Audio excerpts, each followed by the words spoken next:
Bismillahirrahmanirrahim. Assalamualaikum warahmatullahi wabarakatuh. Jumpa lagi dengan mata pelajaran Pendidikan Agama Islam dan Budi Pekerti untuk SMA kelas 11 program MIPA dan IPS.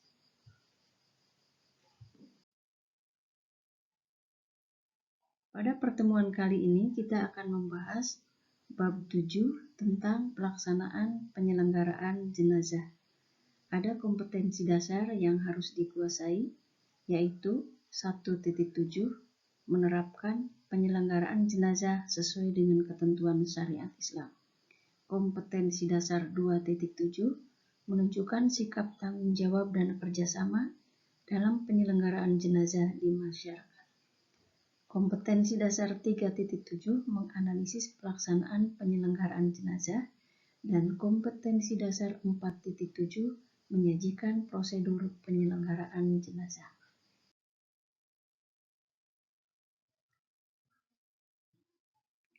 Ketentuan penyelenggaraan jenazah. Kita mulai dengan surat Al-Imran ayat 185. A'udzubillahi minasyaitonirrajim. Kullu nafsin dha'iqatul maut, yang artinya tiap-tiap yang bernyawa akan merasakan mati. Ini merupakan pengetahuan faktual di mana setiap yang bernyawa memang akan mati.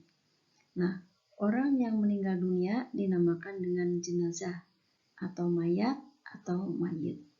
Jenazah memiliki hak-hak yang harus ditunaikan oleh orang yang masih hidup. Adapun hukum mengurus jenazah adalah fardu kifayah.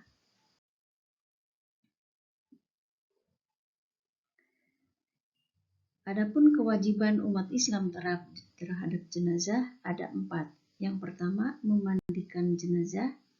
Yang kedua, mengafani jenazah. Yang ketiga, menyalatkan jenazah. Dan yang keempat, menguburkan jenazah.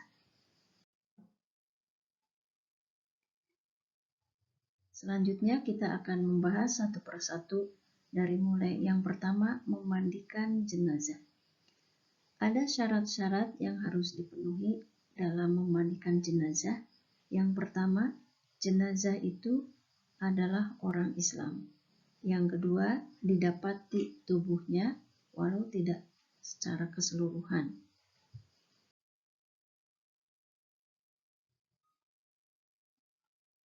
Kemudian ketentuan tentang memandikan jenazah berikutnya adalah siapa yang berhak memandikan jenazah. 1.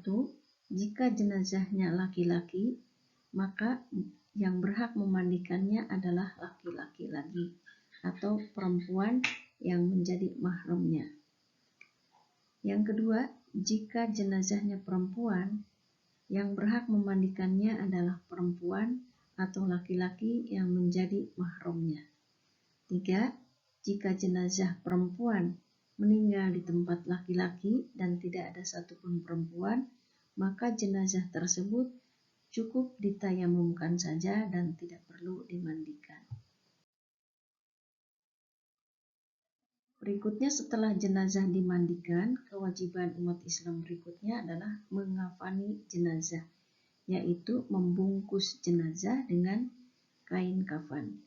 Di sini Rasulullah pernah bersabda dalam salah satu hadis yang diriwayatkan oleh Muslim, yaitu yang artinya, apabila kalian mengafani mayat saudara kalian, kafanilah sebaik-baiknya. Artinya kita harus membungkus mayat itu dengan kain kafan yang terbaik. Nah, kain kafan diupayakan berwarna putih, kemudian untuk laki-laki sebaiknya 3 lapis, dan untuk perempuan 5 lapis.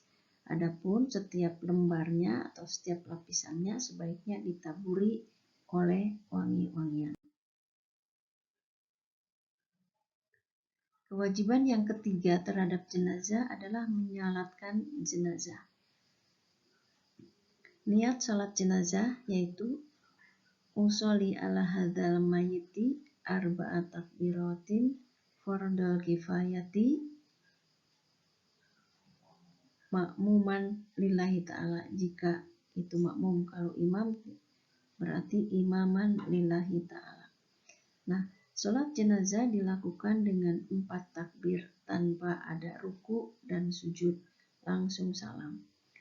Untuk jenazah laki-laki, posisi imam searah dengan kepala jenazah.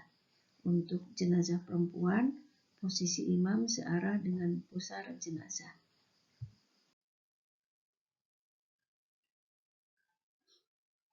Tata cara sholat jenazah adalah setelah takbir pertama membaca surat Al-Fatihah ayat 1-7. Setelah takbir yang kedua membaca salawat kepada Nabi Muhammad SAW. Allahumma sholli ala Muhammad wa ala ali Muhammad. Setelah takbir yang ketiga, bacaannya adalah Allahumma gfirlahu warhamhu wa'afihi wa'fu anhu. Dan setelah takbir keempat, bacaannya adalah Allahumma la tahrimna ajrahu wa la taftina ba'dahu. Berikutnya, kewajiban yang keempat terhadap jenazah adalah menguburkan.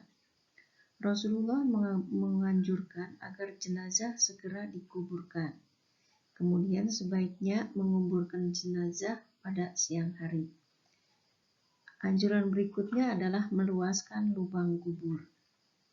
Boleh mengubur 2-3 jenazah dalam satu lubang kubur. Kemudian berdoa saat meletakkan mayat di dalam kubur, yakni Bismillahi wa ala millati Rasulillah. Sebelum dikubur, ahli waris hendaknya bersedia menjadi penjamin atas hutang-hutang si mayat semasa hidupnya. Berikutnya yang perlu dibahas dalam ketentuan penyelenggaraan jenazah adalah tentang takziah kepada keluarga duka. Ada beberapa adab takziah yang harus dipatuhi. Yang pertama, menyampaikan doa bagi almarhum dan memberi nasihat kesabaran dan keikhlasan terhadap keluarga yang ditinggalkan. 2. Hindari pembicaraan yang menambah kesedihan keluarga. Hindari canda tawa di tempat keluarga duka. 4. Usahakan ikut menyalatkan dan mengantar hingga ke pemakaman. Dan terakhir, membuat makanan bagi keluarga yang ditimpa musibah. Hal lain tentang jenazah adalah ziarah kubur, yaitu berkunjung ke pemakaman. Ada adab yang harus diperhatikan ketika berziarah. Yang pertama, niatkan ikhlas semata-mata karena Allah, tunduk dan merasa diawasi oleh Allah. 2. Ucapkan salam, yaitu Assalamualaikum ya ahlal kubur. Yang ketiga, tidak banyak berbicara mengenai urusan dunia di atas kuburan. Yang keempat, berdoa untuk ampunan dan kesejahteraan si mayat di alam barzah. Dan yang terakhir adalah tidak boleh melangkahi kuburan atau duduk di atas batu nisan. Demikian materi yang bisa disampaikan kali ini. Terima kasih atas perhatiannya. Wassalamualaikum warahmatullahi wabarakatuh.